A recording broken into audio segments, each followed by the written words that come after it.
সে আমাকে আপনি আপনি করে বলছিল। আমার এত লজ্জা আমি জীবনে কোনোদিন পাইনি।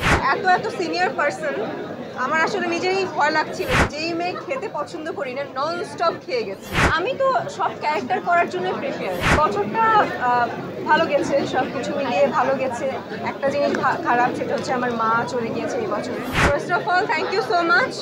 আমি চাইছিলাম আমাকে সবার পরে জিজ্ঞেস করেন, মানে পরে কোয়েশ্চেন করেন, কারণ এত সিনিয়র পার্সন, আমার আসলে নিজেরই ভয় লাগছিল যে এত সিনিয়র পার্সনের সামনে যদি আমাকে আগে কোয়েশ্চেন করে বসে, মানে আমার তখন আনইজি ফিল হতো। থ্যাংক ইউ সো মাচ আমাকে পরে কোয়েশ্চেন করার জন্য।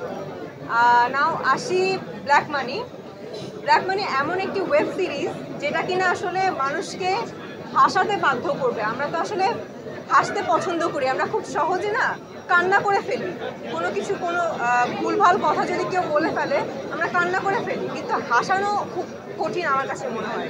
আমরা খুব কমই পারি হাসাতে। তো বঙ্গতে ব্ল্যাক মানি যারা দেখবে, তারা ডেফিনেটলি হাসবে এবং প্রপার এন্টারটেইনমেন্ট পাবে। আর আমার এক্সপিরিয়েন্সের কথা যদি বলি, ইট ওয়াজ ওয়ান্ডারফুল। আমি বঙ্গর কাছে কৃতজ্ঞ যে আমাকে তারা সিলেক্ট করেছে, রায়হান রাফির কাছে কৃতজ্ঞ।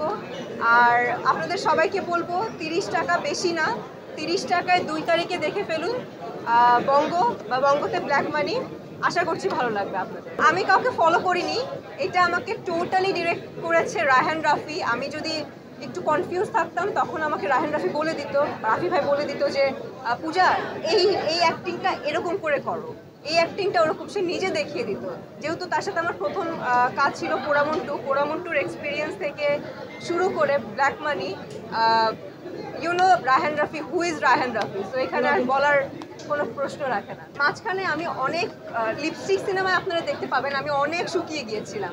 বাট ব্ল্যাক মানি যখন অফার আসলো, রাফি ভাই যখন বললো যে এই সিনেমাতে তোমাকে একটু জাস্ট ওয়েট গেইন করতে হবে, আমি যেই মেয়ে খেতে পছন্দ করি না, নন স্টপ খেয়ে গেছি। নন স্টপ ভাত খেয়েছি, মানে কোনো লিমিটেশন রাখিনি, খেয়ে গেছি। যখন দেখেছি যে না, প্রপার মোটা হয়েছি এবং আমাকে দেখতে মোটা লাগছে, ওকে, ফ্যান্টাস্টিক। এটা অভিজ্ঞতা খুবই ফ্যান্টাস্টিক। আমি রুবেল ভাইয়া থেকে শুরু করে সবার কথা বলবো, সবাই খুব বাঘা অভিনেতা। আমি একটু কনফিউজ ছিলাম, বাট তারা এত সাপোর্টিভ ছিল, এত ভালো। বিশেষ করে আমি রুবেল ভাইয়ের কথা বলবো, হি ইজ মানে প্রপার হাম্বল পার্সন। আমি তার প্রশংসা না করে পারবো না। সে আমাকে শুরু থেকে, যখন তার সাথে আমার প্রথম দিন দেখা হলো, সে আমাকে আপনি করে বলছিল। আমার এত লজ্জা আমি জীবনে কোনোদিন পাইনি। বাট আমি যখন তাকে বললাম, প্লিজ আপনি আমাকে আপনি না, পারলে আপনি আমাকে তুই করে বলেন, আমি তারপরে হ্যাপি হব।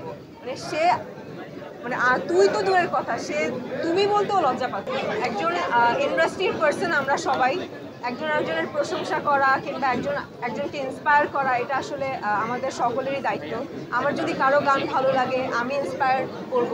আমার গান কারো ভালো লাগলে তারা ইন্সপায়ার করবে, এটাই আসলে হওয়া উচিত। আমি তো সব ক্যারেক্টার করার জন্য prepare. Double million offer, Walton fridge কিনে পেতে পারেন 20 লক্ষ টাকা, রয়েছে কোটি টাকার নিশ্চিত উপহার। বছরটা ভালো গেছে, সব কিছু মিলিয়ে ভালো গেছে। একটা জিনিস খারাপ, সেটা হচ্ছে আমার মা চলে গিয়েছে এই বছরে।